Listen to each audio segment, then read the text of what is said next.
amma taajibati mana kiyyattaa manni kunis bare jechuun siif fannisitti anatti illee hundattuu wal qabxanya warri dachaas kaameraa duratti irratti kufiinaan jettan barreessa komantii. Assalamu alaikum warahmatullahi wabarakatuh. Kabajamtoota daawwattoota keenya jirra jirtu isiniin jechaa nageenya keenya tan onni raaqee lagaa fi gaara qaxaawuree baga jirtan hundatti isin haadha qabu isiniin jenna. Assalamu alaikum warahmatullahi wabarakatuh. Jirra jirtu kabajamtoota hordoftoota keenya nageenya keenya bakkuma jirtanitti isin haadha qabu inshallah. Nuti nageenya qabna alhamdulillah akka isin nageenya qabdan abdiin isin raagaba walitti deemnee jirra. Alhamdulillah oduu gammachiistuu isiniif qabannee dhufnee jirra. Inshallah gasamola kana akkuma beekamu tikishaw yaa irra turre amma yaa sunarra goolabamu deemtirratti fakkaatti goolamne illee jirra alhamdulillah yaa ingaarii miti waan jaamu takka yaanne turre naafi obboleessa qiyya Abdallaanis jechuudha hedduu takka jechuudha walolaatu turre walumaa galatti wanni hundumachuu qabdi inshallah waan jaamu takka laallee jechuudha namoonni gurguddoon sultee hedduu rakkachaa jirti. Sanumaafuu fixanneeti jirra alhamdulillah akkasitti eegaa Siif Abdallaan lafatti fixattan daruuri har'aan tanna dirqama mana Abdallaa dhaqoomnaan anjeefannisi sila jalqaba mana kiyyaa dhufuu turanii haa ta'u immoo garuu fannis gammachiisuuf jecha fannis majala dhufe inshallah akka mana kiyyallee dhufan abdiin qaba.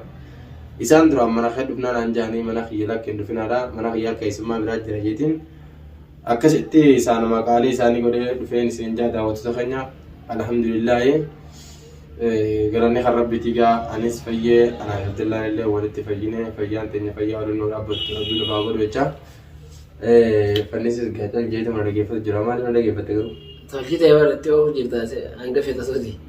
sittaddeetiin gira ayyaa seenumaa Akkasii daawwattoota keenya na hayyameen inni isa dhufu kana hagala toomuu jaan duraan durse lamaffaarratti hono Abdallaanis eeganaa laafee manguddoonis itti dubbattee jechuudha. Ana qofarratti hin dhiibne anis nama dabalee itti geesse dubbiin findhee dhumattee amma gama xumurarra waan jirruuf Abdallaa eeggachaa jirraaga hagala toomanii isaan hundinuu. Kanaafuu hanga amma Abdallaan dhufaa jira bakka hojii turee ni dhufu jira ammaan tana hin turu nufaana turaan isin hin daawwattoota keenya Abdallaanis nu dhufee jira hin turre osoo nuti nifatanitti nu biraan ba'e. Kunuun Abdallaa hordoftoota salaamtaa gaafadhuuti gama hayyaa teenyaatti bara.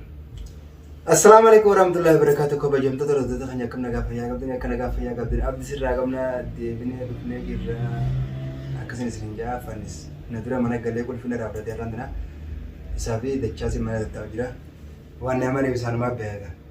Akkuma waliin beenu wanti haareen hin jiru waan haalee miti akkuma hordoftoonni kuma qaban waan jennee waan hin jee takka hordoftoota durattis mul'isa waan nama waada walii galees xumuraa jeetin dhufee akkasii gaafa akkumaan siin jee haasofnee findhetti dachaasis fideetiin jira himee yaada qabdus dubbattee silaa dhiifama keenyaas findheemi siif dachaas tarraadhumaa dhiifama walii gootanii karaa obbolummaatti jirtu duraan sanitti walitti deebinaan jira. Bareedaadha akkasii kabajamtoota keenya waan bareedaadha maammate nu jidduu dhaabbatee nu jidduu rakkatee fakkeenyaaf dalagaa dhabee jechuudha halkanii guyyaa osoo hin deeme aboo numaatu wal qabaa akka taata akka wallootanii taa'aa osoo nan jiru fakkeenyaaf namni biroollee yoo nu jidduu dhufuu baatee anumaa isin jidduutti rakkataa jee dachaas illee bira dhaqee amansiise anilleen badii xiyya beekee fudhadhe akkasitti har'a dhufanii manatti hin eeganii isaa fi maammadi illee anilleen bakka dalagaatiin jira qolfii maammadhe hangadan irraa fudhe akkasii daawwattoota keenya saniif amma illee amma itti dhufee saniif ati waa hundaafuu galatoomni isin jaa. Asii ono asitti baga walitti dhuftaniin isin jaa meetis hordoftoota kee kana hubachiisi waan garaa kee keessa jiru dhiifama silaa walii gootan galatoomaati garuu waan garaa qabduu fi gammachuu qabdu ta'uu waan feete amma hordoftoota kana akka ibsituun barbaade. Yaani gammachuun beekate gammachuun isin jennu istaanii wanti biraa darbii haa ta'u. Haa darbuulis darbii utuu hin taane abdi. Afaan cufatee nama hattuu deemu fakkaata. Nama hattuu deemu fakkaata darbii hojii akkasii kabajamtoota daawwattoota keenya dachaas ofirraan baasu jira itti deeffate kan ofirraa baase.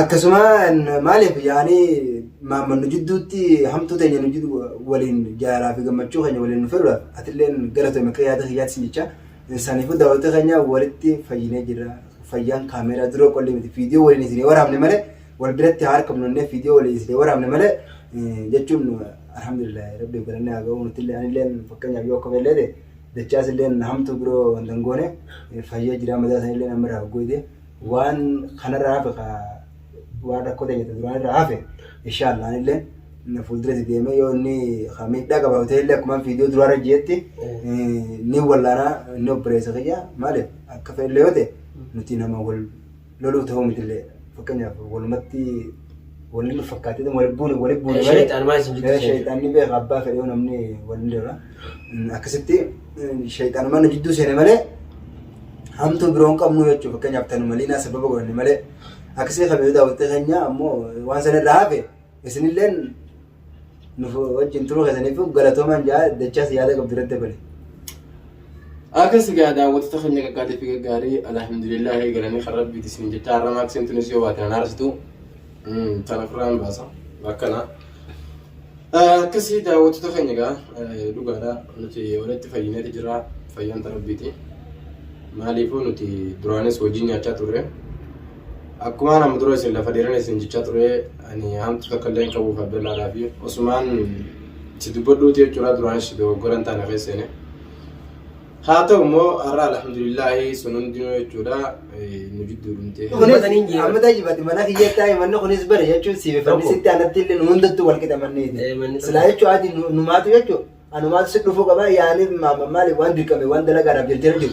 Abdallaa manuma keetti gora mana kan daddafi nu kottu silaa maaliif bakka wanta dhaga'ii nama walitti dhalaasanii manuma keetti magatteenya saniifuu achumatti viidiyoo waraabnee gallaa kan jiru ta'e mamma jira dalagaadhaaf saniifi maaliif mana Abdallaa dhuftanii yoo ta'anillee wanni mana kiyyaatti dhufaniif manni fannisiif dachaasillee xiqqoo waan fagaatu bakka dalagaa namuu bakka dalagaatti hundinuu amma waliin dhufne akkasitti nuti waliif fayyinee gammachuun teenya gammachuu teessan jechuuf isiniif viidiyoo tana asitti abbaanee isin marre dachaasaniifuu aareetti jira leeshitti mana Abdallaatti ni haamta jaa. Mana qiyyamaan dhufini. Mana qiyya dhuftee akkamiin miilara nan kufini jaa duraanii miilaratti daawwattoota keenya kaameraa achitti walirra kufne akkasiin isin. Kaameraa irra barbaade. Kaameraa irra barbaade isa kufuure amma. Dirqama irra kufu qabdaa. Saayidii foon gaafatu gaafatu. Daaseerri wanni akkas jaamu jiru duraanii daawwattoota keenya. Wanni akkas jaamu jiru. Ayi miilara noo. Inni dura fe'eemi hatti dhufan dachiidha. Kanama dhufe maali jenna. Saniifuu Samiidhaami. Mana gaafachuu qabdaa yoo Warra dura deeganii barbaade. Gaafadhu. Daawwattoonni addanatti viidiyoo itti addunyaa waraaba. Daawwattoonni irra kuufii dachaa ta'in Abdullaa dachaasi belleessitee jirta irra kuufii naan jaakam jedhan. Turi daawwattoonni viidiyoo tana itti aantu irratti irra kuufii yoo naan jedhanii koomantii sii barreessan irratti sirra kuufuu miti miilaa fi mataan si yaa. Namni daawwattoota keenya warri dachaas kaameraa duratti irratti kuufii naan jettan barreessa koomantii warri irra kuufii naan jettu yoo heddummaatti. Wallaahi billahi viidiyoo itti aantu irratti mataa fi miilaan nu godha. Akkasiin isin jaatta kaameraa duraa malee tattuun naan taa'anii jee saniifuu heddummaa isaasin. Miilaan dhungadhattee biyyeen dhungatiin garuu. Anamma gara kiyyaana waan biraa waan takka waan ijoon qabu duraanis jechuudha nuti. Arrabaa fi ilkeen ol dho'itiin nuti walitti mufanneeti waan taane shaytaan waan nu gidduu seene malee waan biraati miti. Amma daawwattoota keenya gaggaarii fi gaggaarii Abdallaadhaas warroonni duraan Abdallaan dachaas akkamidha jettanii jechuudha itti mufattanillee asumaan akka Abdallaaf dhiifama gootanii barbaada. Maaliifuu anis fayyeetiin jira alhamdulillahi galanni kan rabbiiti. Maaliif maaksii firraan baafnee horii gattaniisi dhiyeenya kanaaf amma qilleensi afaan kanatti ol nyaatanaaf maaksii uffachuu eegale. Akkasii laa kunoo qulqulluudha. Seeqime. Ayyaataate. Akkasii daawwattoota keenya inshaallah kunoo fannis gaa ani akka iddoo tokkoon si galatoonfadhaa hedduun iddoo rakkachaa turte hedduun iddoo dalagaa dhabde. Hedduu takka walumaa galatti waa hundi ta'a turte amma immoo haa ta'uuti. Egaa walitti deebineefu egaa wantoonni takka taa'aftee isin gartee taa'aftee sitti deemna har'aaf gartee miti hedduullee isinitti dheeressuun barbaada daawwattoota keenya yoo jarri waan jaan qabaate hanga har'aan tana walumatti fayyuu keenya akka beektan viidiyoo hanga kana isiniif waraabne. Tawaan hafee bara dubbannee jirra. Kaameraa duubattis dubbannee jirra. Hangana waan hundan dubbatan waan ta'eef nuti hanga tokko hordoftoota walitti araarsinee jennee beeksisa tokko agarsiisuudhaaf malee viidiyoon dirqama nutti ta'eetii miti. Akkasii kabajaa daawwattoota keenya viidiyoo tana hin dagatinaa gaa kana laal isin Oromoon irra jedhaa isinuma qabna Oromoon nuti waluma qabna. Saniifuu viidiyoon tuni laayikii 5,000 harkachuu qabdi maaliif sababa Abdallaa fi dachaas waliin nu araaramaniif gammachuu sanii jecha viiyuullee guddatu qaba hanga xumuraa akka laaltan dhaamsaan isin. Subscribe illee mee ol fuudhaa irra naasiniin jeete mucaa kana irraa ol fuudhaati akkasitti qajeeluu jajjabeessa. Subscribe isaa akka maqaa kiyyaa san godha. Hee? Akka maqaa kiyyaa kan YouTube san godha. Fannisuma. Fannisanii. Yaa daawwattoota keenya inshallah har'a dulli haasawwan barbaadnu gammachuudha qabna. Gammachuu waa'ee sanuu ana kaaletti hordoftoota dhaamsa dhaamu arguu xumura irratti. Ni gara kiyyaan gaa. Fitadhate. Fannisa son dhaabne